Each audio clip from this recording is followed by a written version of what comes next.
Welcome to the Our Team Podcast, powered by eXp Realty. Are you an agent looking to level up? Are you someone looking to buy or sell real estate? Fantastic. This is the show for you.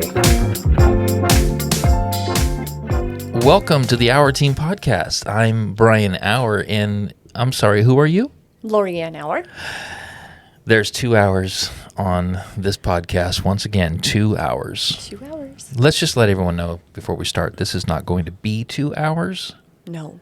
It will probably be much shorter than that, but I'm super glad to have you. I love having my wife on these podcasts because she really is, she's really the brains of this entire organization.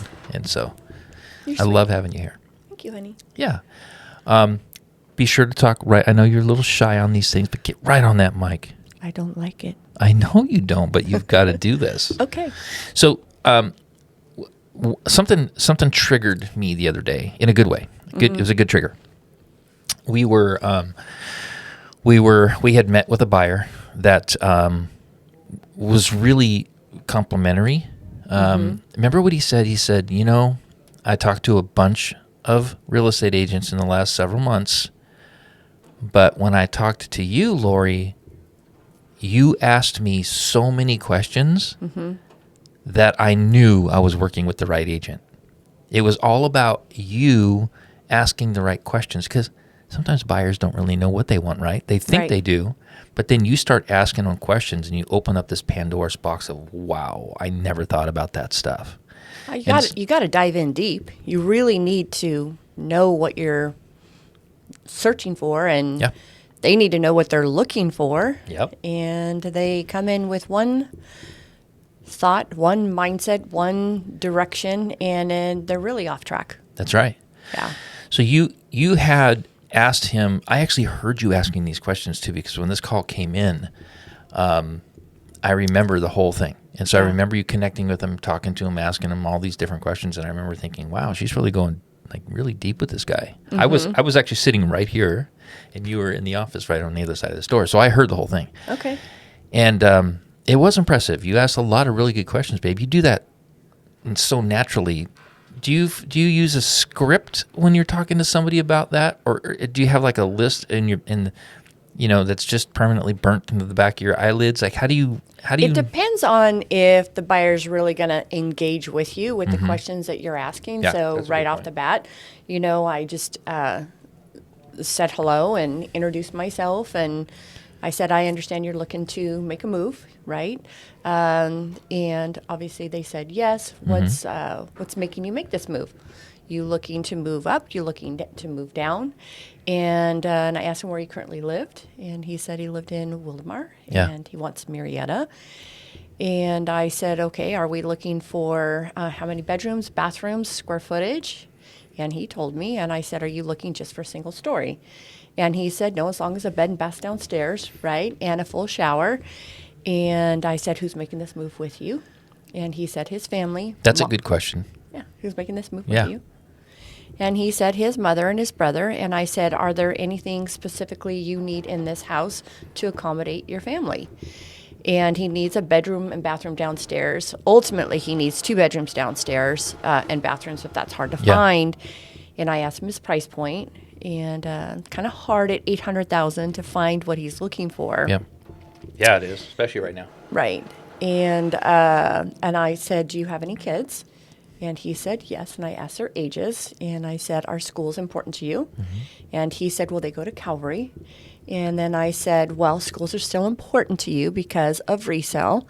And I think he appreciated that. Oh, yeah. And then, even if they don't have kids in the schools that are going to, be feeding into the schools there because they're going to private school, which Calvary is a private school. Right. It's still important. Right. Yeah. Exactly. Yeah, that's cool. So we talked about the cities, and he said, well, if we go to Temecula, we will go to, we'll just move the kids to St. Jean's. And so I just kind of dove in with him. We've got grandkids that go to Calvary, got grandkids that go to St. Jean's. So I think I built a little bit of rapport there. No doubt. And I asked them their ages, and then I kind of talked a little bit about like his job, his wife's job, location. Are you to the job, right? Are you having to commute? And he quickly said that, he definitely does a lot of driving. It did not matter to him. His wife wanted to be really close to her work in Calvary, which makes it difficult. I mean, close, like almost too close to where now the reason for the move is they have their families growing, right? So I have to help him see that it's really about the house. It's not how quick I can get to Calvary, because there's too many moving parts there to make this move. Mm-hmm. And plus we know just where that's located and the homes that are around there. Mm-hmm. He's not going to find it. Can't accommodate it. No, for not, sure. Not that size of family, yeah. And then I asked him if he owned his home or is he renting, and he said he owns his home. And I said, okay, are you going to be selling that, or are you going to go ahead and rent that out? And he said, rent it out. And I said, okay, I can help you with that. And I also asked him if he was working with a lender and how did he arrive at $800,000. And, it was just a number that he felt comfortable with. So his wife was not going to be on the loan, he had shared with me. And then I said, what do you currently like about your home that you're hoping you find in your next home? And, are you looking for light, bright, and airy, lots of windows? And he started to explain to me what he was looking for. And I said, so when are you available? He told me when he's available. And I said, is anybody else going to come with us? That's a big part of this decision, the decision making. And he said, well, his wife works crazy hours and she's not available. And I said, what does she like? He goes, I'm not sure. I said, well, we really have to communicate, because the more you communicate with her, you can, converse that with me so that I really know what I'm looking for. And he understood that. And because she's probably not going to be able to see any of the showings. She works crazy hours. And I kind of got a feel for that because we were playing phone tag and we were playing tag on with texting. And, I mean, there would be 6 hours, 7 hours, a day would go by. Yeah. And he was very apologetic. And I said, that's okay. I understand you're very busy. And, most agents might feel that the buyer's ghosting them, but they're really not. We really have to put ourselves in their shoes. And I could see the cadence of his response, and I just knew that's when I was going to get a response. I didn't think of it any other way, right? Yeah. What else did we talk about? We talked about schools. I heard you ask him, what's your favorite, how do you want to communicate? Via text, phone call, that kind of stuff. That was a really good question. What I liked about that whole thing was, and what triggered me to want to do this podcast for not only just for our own team members to hear this, but for anyone else that's working with buyers right now and kind of feeling like they're having a hard time getting traction initially. This is exactly what you do to gain some real sticky traction with a buyer. Right. When you're picking up the call and it's not just about, you're interested in this home. Let me just schedule that with the listing agent and we'll just, see what happens. It's not, it's so much deeper than that. The questions. On the first call, because we do Zillow. So on our first call, we have to stick to ALM. But on that second call, I dive really deep. I want to get the more you know about your client and all their needs and the family needs, instead of on the 60th day, now mom's moving in and mom's going to be, she's not going to like this house because we know we experienced it. Mom left crying. Firsthand, we know exactly how that feels. Right. So I think that was really important, and what he liked about his current house. And didn't even know that he would like a pool, but I started sending him pool homes, and he got super excited that was very dreamy to him. Yeah. Might not be able to find everything he wants in the house with that pool, backyard, etc. So not a deal breaker, but you showed him that the family could definitely enjoy that, especially if the backyard's set up right for his circumstances. Right. So, I like the reason I like what you did, and I would encourage agents to do this, is to have your list of questions that are standard and customary, but don't sit there and ask them like a menu, like you're going through this menu of things.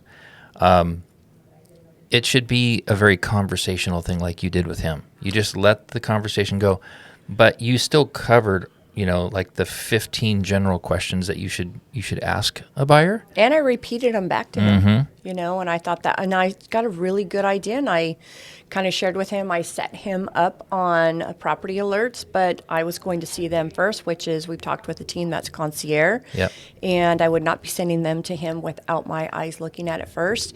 And when I saw him in person, he really appreciated that. Oh, yeah. He's like, There's no you're question. looking at all these? Yeah, I'm looking at all. I don't want to send them to you if it's backed up to a busy road or it's not in the proximity that I know you're looking for. Otherwise, He was genuinely surprised Yeah. that you were not just automatically sending him homes, that you Right. actually engaged the concierge mode on Right. the MLS so that you could view them first before you sent them off.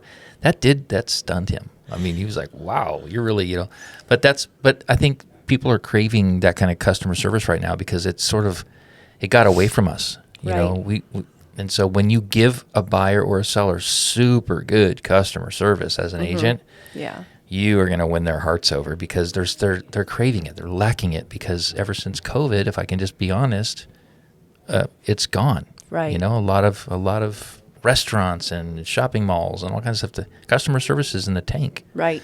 So- And buyers don't like to be on automatic, right? No. They want to engage. You've Right. got to communicate. Communication is the biggest thing. Yep. So as soon as I would approve something via concierge, whether it was 3 properties or 4 or just one, I would let him know that, you know, when you're available, there's an email sitting there for you. I think it's, Yeah. and then when one came through, so like I'm talking to this guy 7 times in a week, Mm-hmm. you know, until he's ready to go out again. But, and he engages at night. So when Yeah. he engages, and then I just let him know, this one, we were out of town and it hit, and I sent it to him. I said, this is well under, you know, value. Underpriced, yeah. Underpriced. You need to go see this ASAP. Like, Yep. and I was pretty firm with him. And I think he's rearranged his whole Saturday because I was coming across like, you're interested in this house. It's available, but it's so underpriced. Don't get your hopes up. I really Right. even let him know. You know, don't get your hopes up. I sent him a screenshot. The agent stated that they purposely listed it well under, like by 150,000 or Yeah, more. it was crazy. I heard And that conversation. yeah, so he went and saw it, and he knew that it was going to go for much higher, and that wasn't just he didn't want to jump in that buying pool. That was So- one on Lincoln, right? Is that the one it was? No, it was Hickory. Oh, okay. Yeah, we talked to the open house agent. Right. The one's going to do Yep. So, Patrick. just for fun, can I go through? I want you to see. I did a ton of research. We have access to this because we do it all the time. Yeah. And we've been doing this for a very long time. So we already have, not in this order, but we have 15 things that you should know about your buyer, or you should get around to asking them really before you even start showing them homes. Okay. I want to see if you resonate with all of these, right? Okay. The first thing is you have to know what their budget is. So Right. so however you would ask them, what's your budget? I like how you did it. You said, instead of saying, are you pre-qualified? I want everyone that's listening to this to understand that you didn't say, are you pre-qualified? You asked them, how did you arrive at that $800,000 price? Are you speaking to a lender? Right. So that's a much better way of saying, hey, are you pre-qualified? But that's something you have to cover. Because you get pushback, and it kind of like startles them. Like, Yep. yeah. What is your preferred location and why? You want to find out exactly. So in your situation, you talked about that because of the school. So you covered that just in your normal conversation. What type of property are you looking for, right? What is it? Is it single family? Is it condo? Is it, something with land, horse property, that kind of thing? We covered it. How many bedrooms and bathrooms do you really need, right? You cover those basic things. The fifth one is, what is your preferred architectural style? You covered that when you were asking him about garage. You forgot that you asked him about this 1, 2 car, 3 car garage. Right. What kind of style of home are you looking for? A ranch style home? You asked all those things in your conversation, which was just brilliant. The sixth one I have written down is, are there any specific features or amenities you're looking for? You covered that because he immediately was like, oh yeah, definitely have to have 1, maybe 2 rooms downstairs because of mom and my brother. When mom and brother's moving in, there's going to be some special circumstances Mm-hmm. that we're going to have to accommodate, and there's going to be a way more decision makers and making everybody happy, and that's a hard task. Yep. How about this one? You covered this too. What is your preferred move-in date? when you want to actually move into this home. You covered that as well. Have you been pre-approved for a mortgage? If so, let's talk about it. So, again, you covered it. What's your current living situation? That you covered. These are like standard and customary questions, but Those you are just kind of like bullet points. I think I put just a little bit more of a personal touch Yeah. in the way you ask the question. What about this one? Number 10, what is motivating you to buy a home right now? Again, totally covered it in that conversation so naturally. Are you willing to renovate or make repairs to a property? I didn't hear you ask him that one. Well, we did that when we walked into a house. Yeah. And so he was telling me that he preferred 5 bedrooms. He would do 4 if there was an office. So That's when right. I was showing him property, He was open to closing off dining rooms if he couldn't find the 2 bedrooms downstairs. there was a setback where the TV was, and I said, in this model, I think I blew the listing agent away. I said, in this model, this is the closet on Yeah. the opposite side of the wall. Yep. So it's just the first original person that purchased that property with, Yeah. when it was being new built, they opted to leave the closet out, but it was clearly very easy to put right there. Definitely. So he was fine with making some, That's right. You found that out during the showing for sure. Number 12. We're almost done with this list. This is amazing that you hit all these. What is your preferred method of communication? I literally heard him say that. I think you said that word for word. And to him, it was text, it was email, it was kind of all of it, whatever. But it's very important that you know that.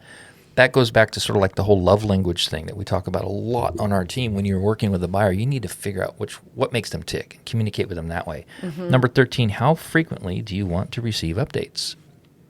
That's a good one to find out what their timing and motivation is, right? If Right. they're like, just every couple of weeks, shoot me something. They're not real motivated. But if it's just like, hey, if you see it hit, please send it to me, then that really speaks to motivation. Number 14, are there any deal breakers for you? So I think, we learned right away with him that, and you did ask that. You didn't touch on that. the deal breaker was he has to have a bedroom obvious. downstairs. It was obvious. All his bedrooms are up. He can't have them all upstairs. Right. So that's a deal breaker. Yep. And the last one, what is your time frame for making a purchase? So that's kind of a little bit repetitive there, but and there's other questions that you're going to ask. All the way down to when you're actually at the house. Do you guys prefer the black appliances or do you like the stainless? Do you like, travertine flooring or do you want, LVP? Those Right. kind of things come up too, but those aren't essential questions to ask prior to shopping. Actually, I think it's really important to, which I did ask him, and I didn't touch on it right now, but double oven, right? He's got a large family, and a walk-in pantry was huge. So when I was showing him homes, I could show him where we could modify a space, and because he loved the house, so we needed to do several modifications, and he was fine with that. And I gave him a dollar amount on what it was going to cost to make some of those renovations, give or take a little bit numbers, but we know that because we've flipped so many homes. Flipped a lot of houses, and so we definitely know a general range of what things cost to do. So Right. Well, that's very cool. I really hope that if you're listening to this, you pulled a couple nuggets out of this. The problem with my wife is, and it's a big problem, is that she's so good at what she does, and sometimes she doesn't know why, right? It's just like, she just does it, she does the thing, she crushes it in every aspect of this business. And then, it's not easy to get you, here so we can talk about how you do it. So I Right. appreciate the fact that you're willing to come on a podcast and say, yeah, this is kind of how I did it, Right. And then when we were out for the first time, he told you how detailed I was. He goes, she even, brought to my attention the small little holes that are, the size of your thumb in the ground for fencing Yeah. around the pool because he has little kids. So that was important. So, Yep. I really do. When I walk through a house, I am looking at every nook and cranny and bringing it to the, table. Yeah. You catch it all. And discuss it because you certainly don't want to be bringing the wife through, and then all of a sudden she's like, well, you guys missed this, this, and this. Oh, yeah. And I asked him, she didn't like the claw tub, and so she didn't like that master bathroom. Mm-hmm. And I'm like, well, we can remove the claw tub, we can put a little makeup station here by the window, or we can expand the shower. Right. And he liked that idea, so we discussed it up front. She would have not liked that laundry room. You had to walk through the garage, through the laundry room to get to the house, and it was so small. Yeah. So It was more like a laundry closet. That's not if a you've good got setup. 6 family members, that laundry room happening. would absolutely not work for her. Yeah, But exactly. again, it's trying to find the amount of bedrooms for the family. So Mm-hmm. Yep. somewhere you've got to bend. Yep. And this is a to be continued, really, because you're still working with them. Yeah. And it's. But I do it's- send them home. Oh yeah. I send them home to do homework.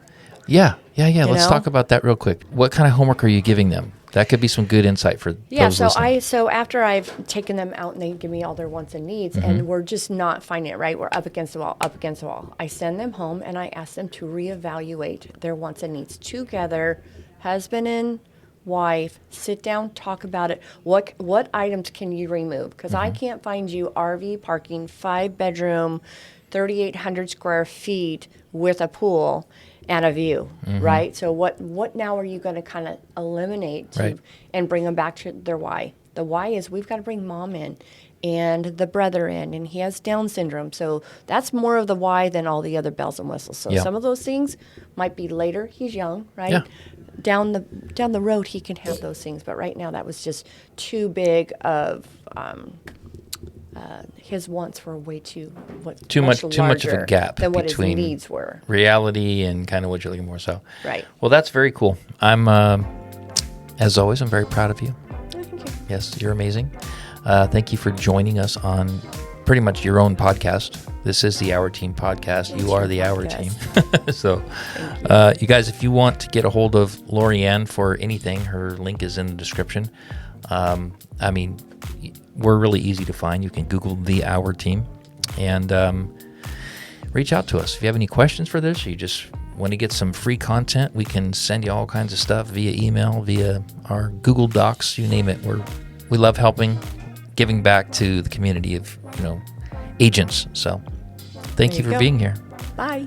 Catch you guys later. We'll catch you on Hey, the wait, next one. before you go, would you do us always a have to say favor? it. We'll catch you. If you found any value in this content, would you please like and subscribe to it? Maybe even leave a comment. It really helps us out.